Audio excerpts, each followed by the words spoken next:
मध्य प्रदेश विधानसभा चुनाव में अब सियासी रंग खूब दिखने लगा है।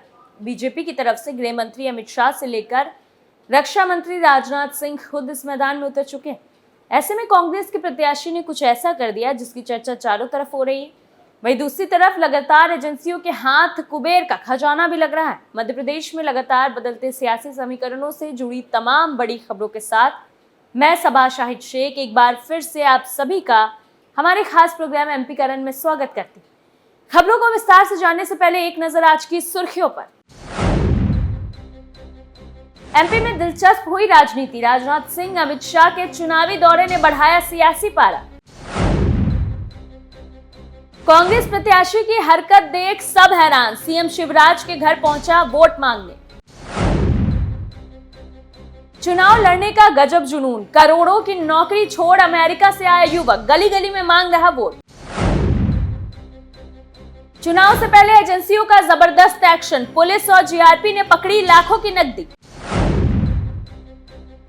महाकाल की शरण में रॉबर्ट वाड्रा। कहा राम मंदिर के लोकार्पण में जाने का आमंत्रण मिला तो जरूर जाऊंगा। पहली खबर में बात करेंगे मध्य प्रदेश में ताबड़तोड़ दौरे की, जिससे सियासी समीकरण बदल रहे हैं। पहले गृह मंत्री अमित शाह, उसके बाद रक्षा मंत्री राजनाथ सिंह के मध्य प्रदेश में जाने से कांग्रेस में हड़कंप मचा हुआ है। रक्षा मंत्री राजनाथ सिंह के बयान के बाद एमपी की सियासत में क्रिकेट की एंट्री हो गई। दरअसल केंद्रीय रक्षा मंत्री राजनाथ सिंह भाजपा प्रत्याशी कैलाश विजयवर्गीय के चुनाव कार्यालय का उद्घाटन करने इंदौर पहुंचे थे। इस मौके पर उन्होंने मुख्यमंत्री शिवराज सिंह को क्रिकेटर महेंद्र सिंह धोनी और कैलाश विजयवर्गीय के हार्दिक पांड्या ने बताया कि शिवराज राजनीति के मंझे हुए खिलाड़ी। शुरुआत भले ही कैसी भी हो, उन्हें मंच को सफलतापूर्वक फिनिश करना आता है। सिंह ने कहा कि देश आगे बढ़ रहा है। चंद्रयान सूर्ययान मिशन पर देश को गर्व है, लेकिन कांग्रेस कभी देश की प्रगति से खुश नहीं होती। कांग्रेस अभी तक राहुल यान की सफल लॉन्चिंग और लैंडिंग ही नहीं कर पाई है। राजनाथ सिंह ने कहा कि राजनीति में विश्वसनीयता का बड़ा संकट है। नेता जो वादा करते हैं उसे पूरा नहीं करते, लेकिन हमारी पार्टी ने इसे चुनौती के रूप में लिया और जो कहा उसे पूरा किया। कांग्रेस के लोग धारा 370 को लेकर हमारी पार्टी का मजाक उड़ाते थे, लेकिन जैसे ही हमारी सरकार को बहुमत मिली, हमने चुटकी बजाते ही धारा 370 हटा दी। राम मंदिर का निर्माण का वादा हमने 1984 में किया था, उसे भी हम जनवरी में पूरा करने जा रहे हैं। विपक्ष हम पर चाहे जो आरोप लगाए, लेकिन हमारी नीयत में खोट नहीं।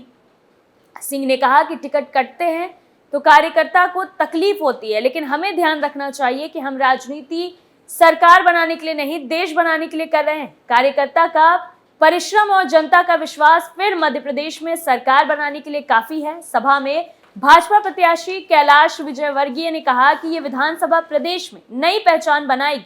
हमने क्षेत्र का विजन डॉक्यूमेंट तैयार कराया, पूरे क्षेत्र का सुनियोजित विकास होगा।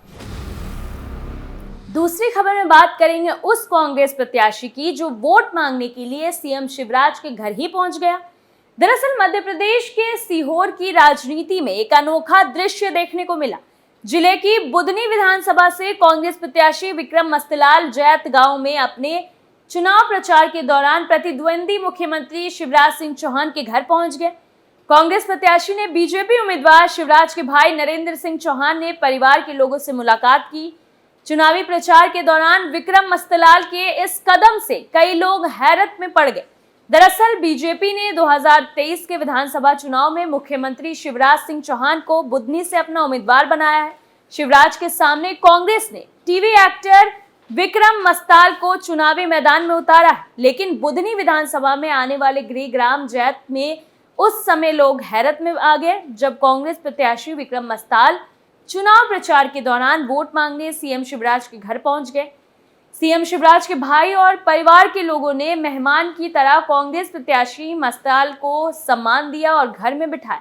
राजनीति में इस अनोखे दृश्य के फोटो सोशल मीडिया पर जमकर वायरल हो रहे हैं, जिसे लोग राजनीति का सुंदर दृश्य बता रहे हैं। सोशल मीडिया पर फोटो भी वायरल हो रहे हैं जब बुदनी विधानसभा क्षेत्र से मुख्यमंत्री शिवराज सिंह चौहान के सामने कांग्रेस प्रत्याशी विक्रम मस्ताल जैत ग्राम में चुनाव प्रचार प्रसार और जनसंपर्क के लिए पहुंचे थे।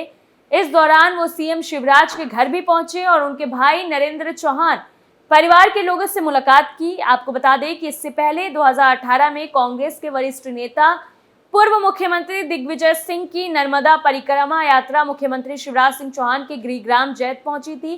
तब भी सीएम शिवराज के भाई नरेंद्र चौहान और उनके परिवार के लोगों ने परिक्रमा यात्रा कर रहे पूर्व मुख्यमंत्री दिग्विजय, उनकी पत्नी अमृता सिंह सहित यात्रा में शामिल लोगों का स्वागत सम्मान किया था। तीसरी खबर में बात करेंगे करोड़ों की नौकरी छोड़कर गली गली वोट मांगने वाले युवक की। कहा जाता है कि राजनीति का रंग निराला है। बदलते दौर के साथ ही राजनीति का रंग भी बदल रहा है। राजनीति में आने के लिए नेता ताउम्र संघर्ष करते रहते हैं। एक बार आने के बाद सियासी दुनिया छोड़ना नहीं चाहते। चुनाव का ऐसा जुनून चढ़ता है कि स्टेट, डिस्ट्रिक्ट और कॉन्स्टिट्यूएंसी बदलकर दावेदारी करने से नहीं चूकते हैं। ऐसा ही एक वाकया मध्य प्रदेश के रीवा में देखने को मिल रहा है, जहां 7 समंदर पार करके चुनाव लड़ने के लिए एक युवक अमेरिका से रीवा अपने गांव आया। इतना ही नहीं, गांव आकर अपने विधानसभा क्षेत्र से विधायकी की उम्मीदवारी पेशी की है। ये आर्किटेक्ट युवा अमेरिका में करोड़ों रुपए सालाना का पैकेज में काम कर रहा था। रीवा जिले की गुड़ विधानसभा इन दिनों चर्चा में है। चर्चा विधानसभा के रन में उतरे एक युवा नेता को लेकर है, जिसने इस विधानसभा में विधायकी की दावेदार पेश की है। 25 साल के प्रखर प्रताप सिंह मुख्य रूप से रीवा जिले के रायपुर कुर्चिलियान के पुस्तैनी रहने वाले, देश के प्रसिद्ध दून स्कूल देहरादून में प्रारंभिक शिक्षा प्राप्त करने के बाद अमेरिका चले गए थे। अमेरिका में आर्किटेक्ट की डिग्री और इटली में मास्टर डिग्री हासिल की। डिग्री पूरी होते ही प्रखर प्रताप सिंह को भारतीय पैसों के हिसाब से 1 करोड़ रुपए सालाना की पैकेज की नौकरी अमेरिका में मिल गई। लेकिन वतन की मिट्टी की महक, गांव की यादें, गरीबों का दर्द, यादें ताजा होती रही। इसी बीच अमेरिका में मौजूद इंडियन सोसाइटी में प्रखर प्रताप सिंह की मुलाकात कुछ भारतीय नेताओं से हुई और इस मुलाकात से प्रखर को नई राह पर चलने की एक उम्मीद मिल गई। राजनीति के पाठ से अनजान आर्किटेक्ट प्रखर प्रताप सिंह भारत लौट आए और राजनीति के रन में उतर गए।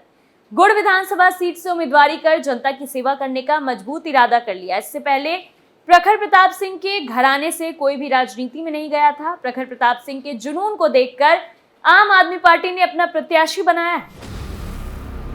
चौथी खबर में बात करेंगे एमपी जांच एजेंसियों के ताबड़तोड़ एक्शन की, जिससे अपराधियों में कानून का डर बढ़ गया है। दरअसल जबलपुर शहर में चुनाव के चलते आचार संहिता के चलते सख्त चेकिंग हो रही है। इस दौरान पाटन क्षेत्र में एसएसटी की टीम ने एक कार से चेकिंग के दौरान की 6,50,000 रुपए जब्त किए। मामले में 2 युवकों को पुलिस ने पकड़ा है। पकड़े गए लोगों ने इस पैसे के लिए उचित डॉक्यूमेंट नहीं पेश किए। फिलहाल पुलिस ने राशि जब्त कर ट्रेजरी में जमा करा दी। इसके साथ ही पुलिस की तरह ही जीआरपी और आरपीएफ भी चुनावी माहौल में सख्त जांच कर रही है। इसी सिलसिले में ट्रेनों में यात्रा करने वाले यात्रियों की सघन चेकिंग की जा रही है। इसी दौरान कटनी की तरफ जा रहे शख्स के पास से 8 लाख की नगद राशि बरामद हुई है।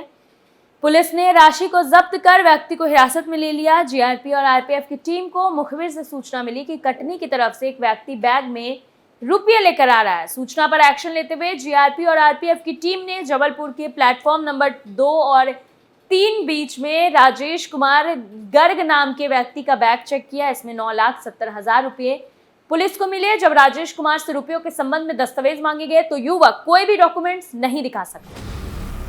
पांचवी और आखिरी खबर में बात करेंगे प्रियंका गांधी के पति रॉबर्ट वाड्रा की।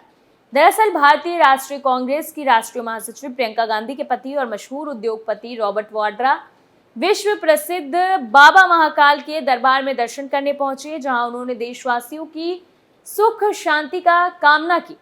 उन्होंने दंडवत होकर बाबा महाकाल को प्रणाम भी किया। बाबा महाकाल के दर्शन करने पहुंचे रॉबर्ट वाड्रा इस दौरान बाबा महाकाल की भक्ति में पूरी तरह लीन दिखाई दी। वो जो शर्ट पहनकर आए थे उस पर जय श्री महाकाल लिखा हुआ था। वहीं उन्होंने दर्शन पूजन के दौरान अपने सिर पर चंदन का तिलक लगाया और भगवा पंछा भी ओढ़े रखा। वहीं उन्होंने दर्शन पूजन के दौरान अपने सिर पर चंदन का तिलक लगाया और भगवा गमछा भी ओढ़े रखा। बाबा महाकाल का पूजन अर्चन करने के बाद उन्होंने मीडिया को संबोधित करते हुए कहा कि मैं महाराष्ट्र में सिद्धि विनायक के दर्शन करने के बाद उज्जैन बाबा महाकाल के दर्शन करने आया हूँ। मैंने बाबा महाकाल से यही प्रार्थना की है कि देश में सुख शांति रहे और जहां भी युद्ध हो रहा है वहां पर भी जल्दी शांति। आप देख सकते हैं राहुल और प्रियंका कितनी मेहनत कर रहे हैं। देश के सभी लोग उन दोनों की मेहनत को पहचानते हैं। भारत जोड़ो यात्रा में भी काफी संख्या में लोग उनसे जुड़े हैं। इतना ही नहीं, उन्होंने कहा कि देश के लिए राहुल अपनी मेहनत कर रहे हैं, पूरा परिवार देश के लिए काम कर रहा है। मैं अपने धार्मिक दौरे लगातार कर रहा हूं। अयोध्या में राम मंदिर के उद्घाटन पर कहा कि हम सभी धर्म को समान रूप में देखते हैं। अगर मुझे अयोध्या में राम मंदिर की प्राण प्रतिष्ठा में जाने का निमंत्रण मिलता है तो मैं जरूर जाऊंगा। हमारे खास प्रोग्राम एमपी करन में आज के लिए इतना ही। फिर हाजिर होंगे आपके सामने एमपी की बड़ी खबरों के साथ। तब तक के लिए आप देखते रहिए कैपिटल टीवी। नमस्कार।